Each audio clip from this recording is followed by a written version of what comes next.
Good morning students of standard 10। कैसे हैं आप लोग? बढ़िया, वेरी गुड।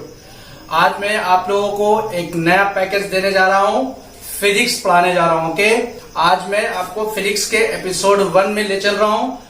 इसमें मैं आपको फिजिक्स के फर्स्ट चैप्टर इलेक्ट्रिसिटी के बारे में पढ़ाऊंगा। ओके, तो लेट अस स्टार्ट। पहले हम लोग क्या करते हैं, सबसे पहले सिलेबस की बात करते हैं। फिजिक्स 10th क्लास में आपको सिलेबस में क्या क्या पढ़ने हैं, क्योंकि आप बोर्ड के एग्जाम देने जा रहे हो। आपका प्रिपरेशन तो होना जरूरी है, लेकिन प्लानिंग के साथ होना जरूरी और भी जरूरी है। ओके, तो देखते हैं सिलेबस क्या है आपके फिजिक्स के।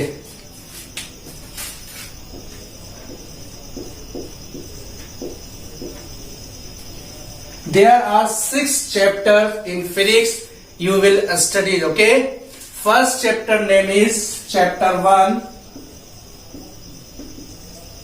electricity. Okay, first chapter is electricity.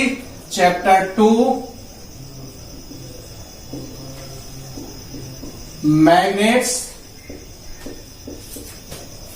and magnetic effect of current.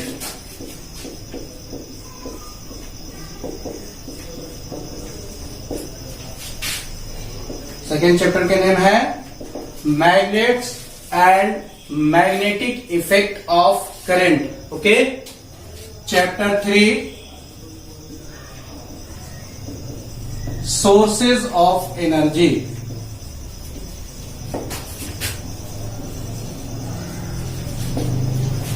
Chapter 4 Reflection of light।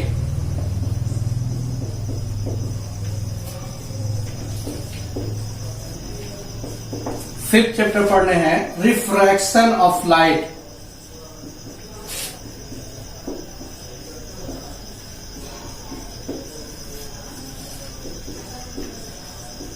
And last chapter is chapter 6 human eye and colorful world।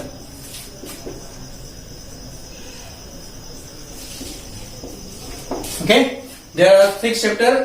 ये 6 चैप्टर जो है आपको 10th के सिलेबस में दिए गए हैं, जिसमें से ये 3 चैप्टर, फर्स्ट के 3 चैप्टर्स टर्म 1 के सिलेबस में है, और ये 3 चैप्टर टर्म 2 के सिलेबस में है।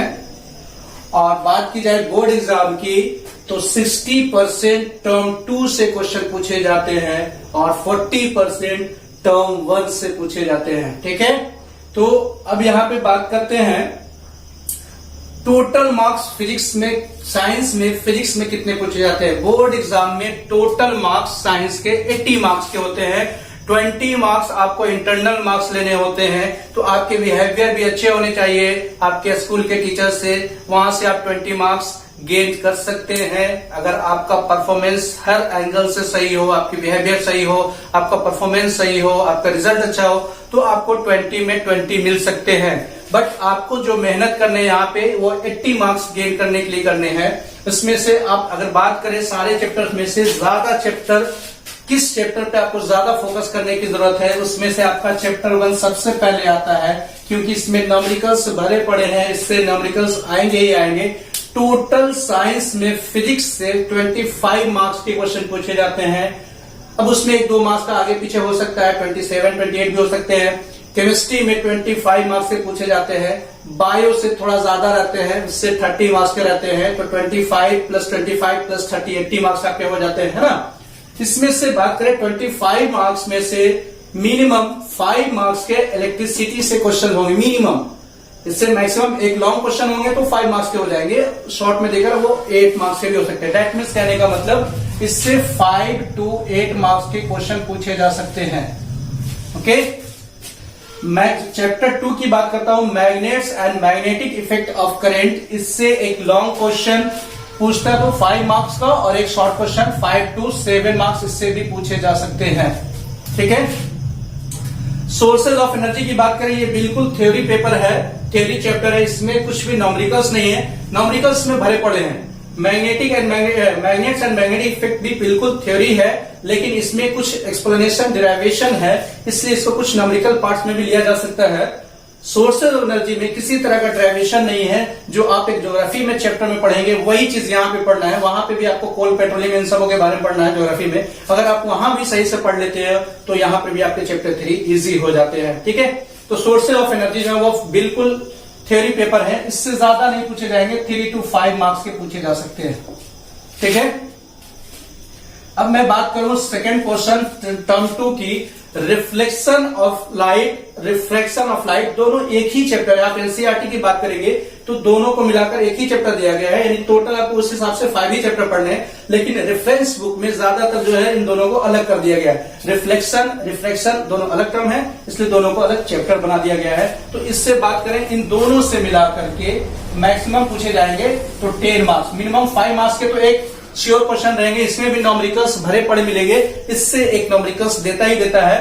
तो न्यूमेरिकल्स प्लस थ्योरी मिलाकर के अगर बात की जाए तो 5 to 8 मार्क्स कह सकते हैं, इससे भी पूछे जाएंगे। Okay, human I and colourful word से बात की जाए तो इससे मिनिमम 3 मार्क्स के, कभी कभी लॉन्ग क्वेश्चन में पूछ देते हैं तो 5 मार्क्स के। ओके, तो एक बार एक नजर गौर कर ले, टोटल मार्क्स कितने हो जाते हैं हमारे। मिनिमम की बात करते हैं 5, 5 10, 3 13, 5 18, 3 21। मिनिमम की बात करते हैं तो 25 मार्क्स, 21 मार्क्स की पूछे जा सकते हैं। मैक्सिमम की बात करते हैं 8, 5 13, 13 7 20, 28 35, 33 मार्क्स हो जाते हैं। लेकिन इतना तो नहीं पूछा जाएगा, कभी अगर इससे 8 मार्क्स के दे दिए तो फिर इससे ये कम कर देंगे। ठीक है, इस तरफ मिलाकर के टोटल 25 मार्क्स के ही पूछे जाएंगे। ओके, तो आज मैं आपको पढ़ाने जो जा रहा हूं वो चैप्टर 1 इलेक्ट्रिसिटी है। और सबसे पहले हम लोग क्या करते हैं, मैंने अभी बताया कि बोर्ड के एग्जाम की पढ़ाई कर रहे हैं तो उसके लिए आपका प्लानिंग होना सही होना चाहिए। पहले तो आपको जानकारी होना चाहिए सिलेबस के बारे में, मैंने आपको वो पूरी तरह से सिलेबस के बारे में बता दिया। अब मैं बात करता हूं चैप्टर 1 की, और उसके स्टार्ट करने से पहले आपको ये प्लान करना होगा कि उसमें कंटेंट कौन कौन से पढ़ने हैं और कैसे पढ़ने हैं, और उसमें से कौन से कंटेंट ज्यादा इंपॉर्टेंट है, मैं सबों के बारे में डिस्कस कर दूंगा। ठीक है, तो सबसे पहले देखते हैं चैप्टर 1 इलेक्ट्रिसिटी और उसके content. Students, see the contents of chapter 1। First content is electricity, ये चैप्टर नेम भी है और पहला कंटेंट भी है electricity.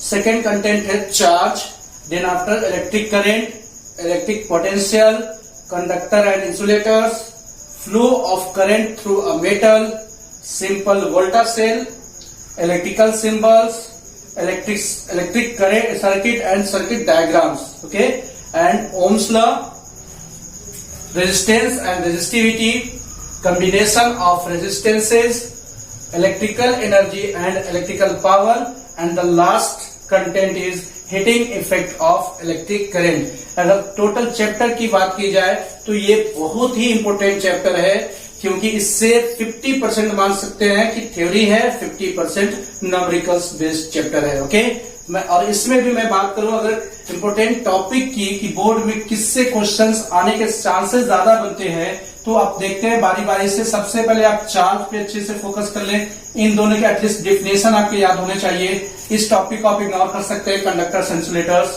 Flow of current through metal ignore कर सकते हैं, सिंपल वोल्टा सेल इग्नोर कर सकते हैं, इलेक्ट्रिकल सिंबल ये ऑब्जेक्टिव में 1 मार्क्स के पूछे जा सकते हैं इस टॉपिक से। Okay, electric circuit diagram and diagrams, उसके डिफिनेशन पूछे जा सकते हैं। ओम्स लॉ के लिए बहुत ज्यादा इंपॉर्टेंट टॉपिक है। रेजिस्टेंस एंड रेजिस्टिविटी, ये भी बहुत इंपॉर्टेंट टॉपिक है। सबसे ज्यादा इंपॉर्टेंट टॉपिक है कॉम्बिनेशन ऑफ रेजिस्टेंसेज, जिसमें आप पढ़ेंगे 2 तरह के कॉम्बिनेशन होते हैं, सीरीज और पैरेलल, उससे भरे पड़े न्यूमेरिकल्स हैं, तो इससे ज्यादातर चांसेस होते हैं क्वेश्चन पूछने के। और electrical energy and electrical power से भी रिलेटेड होते हैं। ये दोनों टॉपिक को मैंने ट्रिपल टिक कर दिया, बहुत ही ज्यादा इंपॉर्टेंट है। हिटिंग इफेक्ट भी है इंपॉर्टेंट, लेकिन उतना नहीं है जितना ये दोनों है। ओके, तो इस तरह से मैंने आपको इस चैप्टर के कंटेंट का एक ब्रीफ एक्सप्लेनेशन दे दिया, कौन से टॉपिक को पढ़ना ज्यादा फायदेमंद है ना, और किस टॉपिक को आप थोड़ा लाइटली लेकर जानकारी रखनी होगी। ठीक है ना, एग्जाम में मान लिया मैं कोई सेटर तो नहीं हूँ, मैं एग्जाम में क्वेश्चन नहीं सेट करूंगी, यही आने वाला है, बट एक आइडिया मैंने आपके साथ शेयर किया। आ भी सकते हैं, नहीं भी सकते, यानी कि जिस टॉपिक को मैंने इग्नोर किया, एटलीस्ट उसके बारे में जानकारी होनी चाहिए। आ गया तो आप लिख लेंगे। ओके, तो देखते हैं आज हम लोग इलेक्ट्रिसिटी के फर्स्ट कंटेंट इलेक्ट्रिसिटी और सेकेंड टॉपिक चार्ज को मैं आज एक्सप्लेन करने वाला हूं। ओके, तो let us students see first topic is electricity. Okay, first of all try to understand about electricity. What is electricity? As you know that sound is a form of energy, heat is a form of energy, just like electricity is also a form of energy. Okay, sound is a form of energy which enables us to hear any sound. Okay, so like that energy is a form of electricity is a form of energy resulting from the existence of some charged particles such as electrons or protons, either statically or as an accumulation of charge or dynamically as current. ठीक है, क्या है समझने की कोशिश कीजिए। Electricity क्या है? वो एक एनर्जी का फॉर्म है जो कहां से आता है? वो चार्ज पार्टिकल्स की वजह से आता है। वो चार्ज पार्टिकल्स इलेक्ट्रॉन्स हो सकते हैं और वो प्रोटॉन भी हो सकते हैं। जब वो चार्ज पार्टिकल्स रुके हो तब वो सिंपल चार्ज कहलाते हैं। चार्ज पार्टिकल्स जब वो रुके हो तो सिंपल वो charge statically as accumulation of charge, और अगर वो चार्ज मोशन में हो तो उसे हम लोग करंट बोलते हैं। आपने पढ़ा होगा एनर्जी में 9th क्लास में वर्क एंड एनर्जी में kinetic energy and potential energy. जब रुका हुआ कोई चीज हो तो उससे पोटेंशियल एनर्जी, और जब मोशन में हो तो काइनेटिक एनर्जी। तो सेम यहाँ पे स्टैटिक का मतलब रुका हुआ, डायनामिक का मतलब होता है इन मोशन। तो जब स्टैटिक में चार्ज पार्टिकल्स हो तो उसे सिंपल हम लोग चार्ज बोलते हैं, और जब वो मोशन में चार्ज पार्टिकल्स की बात की जाए तब उसे हम लोग करंट का नाम देते हैं। ओके, एज फॉर एग्जाम्पल जब आप रब करते हो एक कॉम को, प्लास्टिक कॉम को ड्राई एयर से रब करते हो और उसके जब पीस ऑफ पेपर के पास ले जाते हो तो क्या होता है? उसे अट्रैक्ट कर लेता है। वहां पे कोई करंट तो नहीं दिख रहा, कोई ऐसा झटका तो मुझे नहीं लगता, लेकिन वहां पे चार्ज पार्टिकल्स तो है जिसके से वो अट्रैक्ट कर रहा है ना। लेकिन वो चार्ज पार्टिकल्स कैसे हैं? स्टैटिक कंडीशन में है, वो रुके हुए हैं। तो उस कंडीशन में उसे करंट नहीं बोलेंगे, वहां पे चार्ज पार्टिकल्स ही बोलते हैं, है ना। लेकिन वही चार्ज पार्टिकल्स जब मोशन में हो जाए, जैसे as for example DC current की बात करें, एसी करंट की बात करें, जिसमें फ्लो ऑफ इलेक्ट्रॉन्स वहां से मूव कर रहा है ना, negative terminal to positive terminal electron जो है वो मूव करता है। तो उस कंडीशन में उसे हम लोग करंट का नाम देते हैं। ओके, तो let's see once again electricity is a form of energy resulting from the existence of charged particles such as electrons or protons, either statically as an accumulation of charge or dynamically as a current. Okay, now charge, second topic is charge. What is charge? Charge is the physical properties of a matter. Electric charge is the physical properties of a matter that causes it to experience a force when placed in an electromagnetic field. That means जब आप किसी भी matter को electrical field में रखते हो तो वो वहां पे अगर एक फोर्स जनरेट कर देता है तो उस मैटर के पार्टिकल्स को लोग बोलते हैं charge. Okay, electric charge is the physical properties of matter that causes it experience to a force when placed in an electromagnetic field. Okay, now charge is represented by Q. Charge को आप capital Q से, small Q से भी बहुत से books में लिखे हैं, आप उससे भी रिप्रेजेंट कर सकते हो। And it's SI unit is coulomb. Coulomb साहब ने सबसे पहले इसे इन्वेंट किया था, चार्ज के बारे में बताया था, इसलिए इसके एसआई यूनिट है कूलम, जिसे हम लोग सी से रिप्रेजेंट करते हैं। ओके, अब हम लोग बात करते हैं फॉर्मूला की। Charge is equal to Q is equal to n e, number of electrons. That means ये फॉर्मूला बहुत आगे चलकर इस्तेमाल होने वाला है। जब करंट की बात कर लेंगे तो उसके बाद कुछ न्यूमेरिकल्स देखेंगे, वहां पे ये फॉर्मूला यूज होगा। Charge is equal to number of electrons, n for number, e for electrons. तो इस फॉर्मूला का हम लोग वहां पे एप्लीकेशन देखेंगे। ओके, नेक्स्ट टॉपिक देखते हैं प्रॉपर्टीज ऑफ चार्ज। चार्ज के कौन कौन से प्रॉपर्टीज है उसके बारे में हम लोग जिक्र करते हैं। Now see types of charge. there are two types of charge, positive charge and negative charge. Positive charge means proton and negative charge means electron. Okay, and you have studies in class 9 chemistry when it is called positive charge and when it is called negative charge. जब आपने देखा होगा जब कोई भी atom और element electron lose करता है, ठीक है, तो वो पॉजिटिव चार्ज कहलाता है, और कोई भी एलिमेंट और एटम जब वो इलेक्ट्रॉन गेन करता है तो वो नेगेटिव चार्ज कहलाता है. एज फॉर एग्जांपल सोडियम की मैं बात करूं, जितने भी मेटल है उसकी बात करूं, वो क्या करता है, वो अपने आउटर मोस्ट शेल के एक या एक से ज्यादा मैक्सिमम 3 इलेक्ट्रॉन्स, 1, 2 या 3, इससे ज्यादा वो इलेक्ट्रॉन लूज नहीं कर सकते, है ना. तो कोई भी एलिमेंट जो 1 इलेक्ट्रॉन या 2 इलेक्ट्रॉन या 3 इलेक्ट्रॉन लूज करता है, तो लूज करने के बाद वो क्या होता है, वो पॉजिटिव चार्ज हो जाता है. ठीक है, positive charge simple means proton, यानी उसमें प्रोटॉन्स ज्यादा हो जाते हैं, इलेक्ट्रॉन्स कम हो जाते हैं. इसका मतलब ये नहीं positive charge means movement of proton. Proton कभी भी मूव नहीं करता, आप 9th क्लास केमिस्ट्री में पढ़े हो, वो हमेशा न्यूक्लियस के अंदर रहता है ना. इलेक्ट्रॉन सिर्फ मूव करते हैं. दैट मीन्स वहां से इलेक्ट्रॉन, कोई भी जब न्यूट्रल एलिमेंट है तो वहां पे इलेक्ट्रॉन और प्रोटॉन दोनों के नंबर सेम होते हैं, यानी वो न्यूट्रल हो गए, इक्वल में, प्लस और minus, proton plus electron minus, 5 proton 5 neutron electron, तो दैट मीन्स क्या, दोनों कैंसिल आउट के न्यूट्रल हो गए. लेकिन जब वहां से इलेक्ट्रॉन लूज किया, यानी वहां से इलेक्ट्रॉन एक कैंसिल आउट, वो वहां से गया, किसी ट्रांसफर हुआ, तो उसके पास अब इलेक्ट्रॉन 4 बच गए और प्रोटॉन 5 ही थे.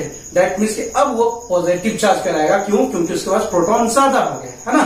5 तो वो फिक्स ही है, प्रोटॉन कभी भी कम और ज्यादा नहीं हो सकते, लेकिन इलेक्ट्रॉन ज्यादा और कम हो सकते हैं. उसी तरह से बात करते हैं नेगेटिव चार्ज की, इलेक्ट्रॉन की.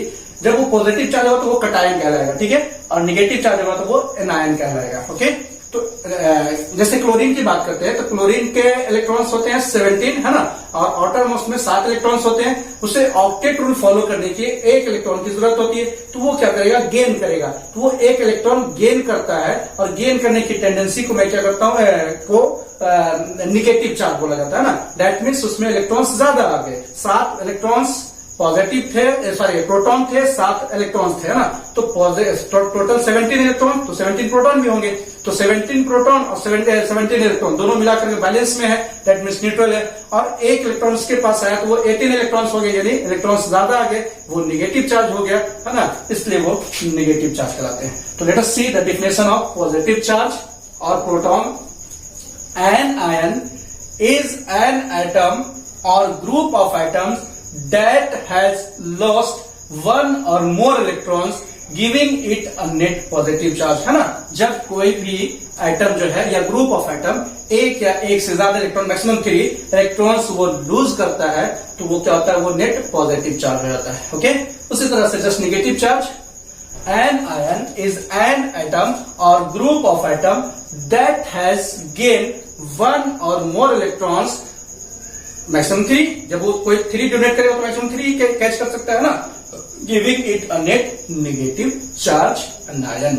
Okay, now let us see properties of charge. Okay, this is very very important. Your examination point of view से ये पूछा जा सकता है. Write 3 properties of charge, 5 properties of charge. So let us see properties of charge. Now see properties of charge. I will discuss here 7 properties of charge, and in examination maximum question, maximum point you will write there, maximum 5 points. Okay, 5 points आपके लिए sufficient है exam में. वो depend करेगा marks में. अगर 2 marks के हैं तो आप 3 भी प्रॉपर्टीज लिख दो, चलेगा. 3 मार्क्स के तो 5 लिख देना, है ना. तो बात करते हैं हर पॉइंट को हम लोग देखते हैं. हमने यहाँ पे 7 पॉइंट दिए हैं प्रॉपर्टीज में चार्ज के. देखते हैं first properties. Charge is a scalar quantities. Scalar के बारे में आप 9th क्लास में पढ़ चुके हो. The quantities which have only magnitude and has no direction, so it is called a scalar quantity. Charge is a scalar quantity. That means charge में कोई भी डायरेक्शन नहीं होता है. आपने देखा होगा 9th क्लास में ही थोड़ा बहुत पढ़ा होगा मेटल्स के बारे में. मेटल्स के सरफेस पे इलेक्ट्रॉन्स फ्लोट करते रहते हैं डिफरेंट डायरेक्शन में. दैट मीन्स उनके कोई पार्टिकुलर डायरेक्शन नहीं होते हैं. उन्हें पार्टिकुलर डायरेक्शन दिया जाता है, जो आगे चल के पढ़ेंगे इलेक्ट्रिक से, बैटरी वगैरह से देकर उसे हम लोग कंट्रोल करते हैं. बट ऐसे अगर देखा जाए तो इलेक्ट्रॉन जो वो फ्री मूव करते हैं, उनका कोई पार्टिकुलर डायरेक्शन नहीं होता है. So we can say that charge is a scalar quantity. Okay, second point, charge is transferable. Charge जो है वो ट्रांसफरेबल है, दैट मीन्स एक जगह से दूसरी जगह जाता है, दैट मीन्स एक एलिमेंट से दूसरे एलिमेंट्स की तरफ मूव कर सकता है। जैसा कि आपने केमिस्ट्री में 9th में पढ़ा है, जैसे कोई भी कंपाउंड का फॉर्मेशन होता है आयनिक कंपाउंड का, एज फॉर एग्जांपल NaCl, तो NaCl में एक इलेक्ट्रॉन ट्रांसफर होता है सोडियम से और वो क्लोरीन को देता है ना। तो यहाँ पे क्या देख रहे हैं, इलेक्ट्रॉन्स का ट्रांसफर हो रहा है। तो electrons charge is transferable. Charge यहाँ पे कहने का मतलब इलेक्ट्रॉन्स की बात की जा रही है, प्रोटॉन कभी भी ट्रांसफर नहीं होता, वो कांस्टेंट होता है ना। तो charge is transferable. Third point is charge is always associated with mass. You know charge is the smallest particles of any matter. Okay, charge जो है किसी भी मैटर का वो छोटा पार्टिकल्स है, और मैटर में मास भी होते हैं। आपने पढ़ा है 9th क्लास में, मैटर ऑक्युपाइज मास, है ना। तो जाहिर सी बात है उसके छोटे पार्टिकल्स के पास भी क्या होंगे, मास होंगे, है ना। तो इलेक्ट्रॉन्स के भी मास होते हैं और प्रोटॉन्स के भी मास होते हैं, आपने 9th में पढ़ा है दोनों के वैल्यू, ठीक है ना। तो charge is always associated with mass, है ना, चार्ज में मास होते हैं। Fourth point, charge can be quantized. यहां पे इसका इस्तेमाल करेंगे हम लोग। क्या है क्वांटाइज्ड? क्वांटाइज्ड का मतलब होता है चार्ज को आप बढ़ा भी सकते हो और घटा भी सकते हो इन मल्टीपल फॉर्म। प्लस कहने का मतलब नंबर ऑफ इलेक्ट्रॉन, अभी मैंने बताया Q is equal to any number of electrons, मतलब प्लस, या नंबर ऑफ चार्ज बोल सकते हो यहाँ पे। प्लस मीन्स प्रोटॉन की बात करेंगे, माइनस मीन्स इलेक्ट्रॉन की बात करेंगे ना। तो आप अगर 2 इलेक्ट्रॉन्स है तो आप 2e लिख सकते हो, 2 प्रोटॉन है 2p लिख सकते हो ना। तो चार्ज कैन बी क्वांटाइज करने का मतलब चार्ज को आप बढ़ा भी सकते हैं और घटा भी सकते हैं। Okay, now fifth properties, charge can be conserve. आपने यहाँ पे देखा चार्ज इज ट्रांसफरेबल। चार्ज जो होता है वो ट्रांसफर होता है, और यहाँ पे पॉइंट कर रहे हैं चार्ज कैन बी कंजर्व, यानी चार्ज को हम लोग neither be create nor be destroyed. Charge को ना तो हम खत्म कर सकते हैं ना ही बना सकते हैं, बट इट इज ट्रांसफरेबल। इसको हम ट्रांसफर कर सकते हैं, है ना। जैसे आपको एनर्जी के बारे में पढ़ा हुआ, energy is neither created not destroyed but it is transfer one form to another form. उसी तरह से चार्ज जो है वो एक एलिमेंट से दूसरे एलिमेंट में ट्रांसफर करता है, लेकिन वो कंजर्व रहेगा, कभी भी डिस्ट्रॉय नहीं होता है। 6 properties, charge is additive in nature. That means 2 charge को आप ऐड कर सकते हो, वो एडिटिव नेचर के होते हैं। चाहे उसका रिजल्ट प्लस में भी आ सकता है, माइनस में भी आ सकता है और 0 भी हो सकता है। जब 2 इलेक्ट्रॉन और प्रोटॉन की बात करते हैं, दोनों सेम अमाउंट में हो, तो उसके रिजल्टेंट जो होंगे ऐड करने के बाद वो 0 हो जाएंगे। या 2 इलेक्ट्रॉन को ऐड कर रहे हैं तो वो -4 इलेक्ट्रॉन्स हो जाएंगे। 2 प्रोटॉन की बात करें तो वो 4 प्रोटॉन हो जाएंगे, है ना। या फिर 4 इलेक्ट्रॉन में से 2 इलेक्ट्रॉन जाएंगे तो वो 2 इलेक्ट्रॉन्स पॉजिटिव वैल्यू देगा, है ना। तो चार्ज को जो है एडिटिव नेचर के होते हैं, उसे हम ऐड और सब्ट्रैक्ट भी कर सकते हैं। उसके रिजल्ट कुछ भी हो सकते हैं, 0 भी हो सकते हैं, निगेटिव भी हो सकते हैं और पॉजिटिव हो सकते हैं। लास्ट पॉइंट तो आप 6th क्लास से पढ़ते आ रहे हो, लाइक चार्जेस रिपेल। जब एक जैसे चार्ज हो, इलेक्ट्रॉन की बात करते हैं तो वो रिपेल करता है। प्रोटॉन की बात करते हैं यानी पॉजिटिव चार्ज की बात करते हैं तो वो रिपेल करता है। But unlike charges attract each other. और अगर हम प्लस और माइनस यानी पॉजिटिव और नेगेटिव चार्ज की बात करते हैं तो वो दोनों एक दूसरे को अट्रैक्ट करते हैं। ओके, तो आज का क्लास, आज के एपिसोड को मैं यहीं पे एंड कर रहा हूं। नेक्स्ट एपिसोड में इलेक्ट्रिक करंट के बारे में पढ़ाऊंगा। और प्लीज आप लोग अपना कमेंट जरूर दें, कैसी पढ़ाई लग रही है, कैसर की पढ़ाई चैनल आप पे कैसा लग रहा है। जैसा आपको जो समझ में आ रहा है वो कमेंट बॉक्स में जरूर दें, और अगर अच्छा लगा तो प्लीज सब्सक्राइब करें और लाइक और शेयर भी करें। तो आज के लिए इतना ही। Thanks to all of you for watching Kaiser की पढ़ाई। Have a nice day.